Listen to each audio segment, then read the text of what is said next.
My parents went through a divorce when I was not that old, and it impacted me and my brother a lot.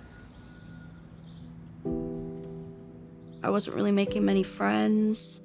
I was getting left out a lot. I didn't really have much to do. Mom even noticed I was coming home like every day after school just crying. I had some issues with substance abuse. I spent a lot of time on social media, and the eating disorder started to happen. I'd say my lowest point was after a couple of suicide attempts.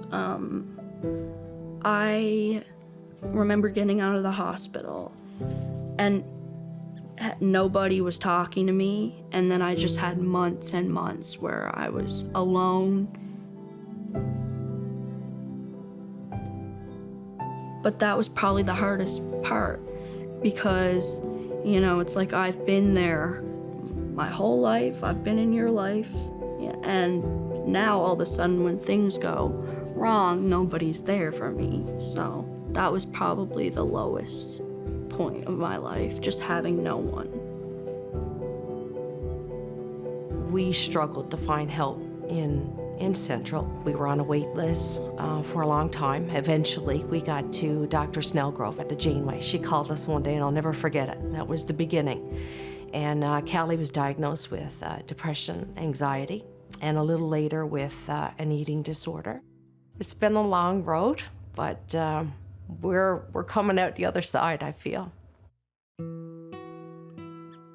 Kelly is a 17-year-old adolescent who was referred to me for counseling by the psychiatrist here in our clinic, and I've been seeing her every 2 to 3 weeks over video because of the distance that she lives. Hi, Tanya.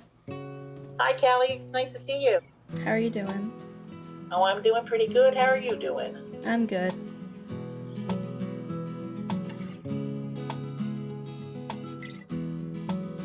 DBT is a therapy called dialectical behavioral therapy. It was developed initially for people that had borderline personality, but since that has been adapted for many different populations. So it's used for people that have addictions issues, adolescents, and eating disorders. It teaches clients skills to use to help them tolerate big emotions, impulsive behaviors, how to be more mindful, how to regulate their emotions, and how to communicate more effectively. The highest point for me was definitely meeting Tanya and her actually guiding me through all the hardships. And I finally felt like I could actually get better. And she gave me all the tools to cope with anything that would happen. I have some bad days, but when I do, I just remember that it's just a bad day and it's not a bad life.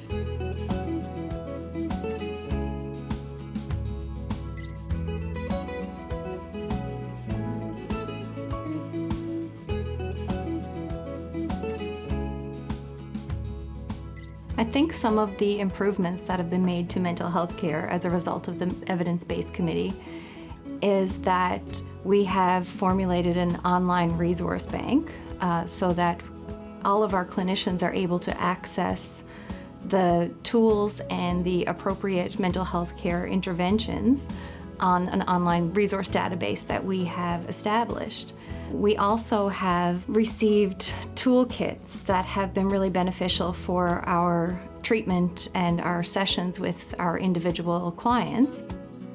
The toolkits have been a real benefit to my work with clients because when you work with a younger population, it's not so comfortable for them to just come in and talk about their problems.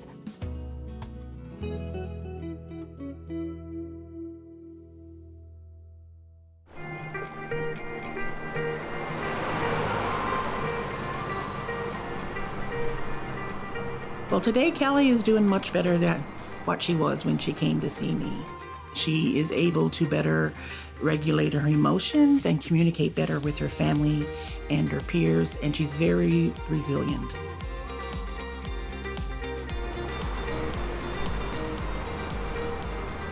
Callie is probably the most resilient human being I've ever met in my entire life. She teaches me to be better, to keep learning, to keep trying. And I think our relationship is better now than it's been in years. We've grown together and as a family.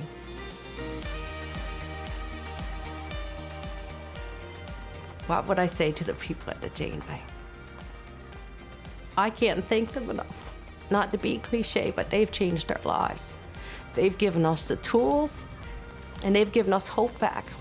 You know, there's no judgment, there's just support and help and understanding.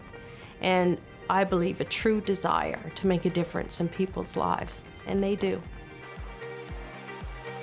For someone who's going through the same thing as me, or even any difficult spot in their life, it's important to remember things will get better and you have to fight for it.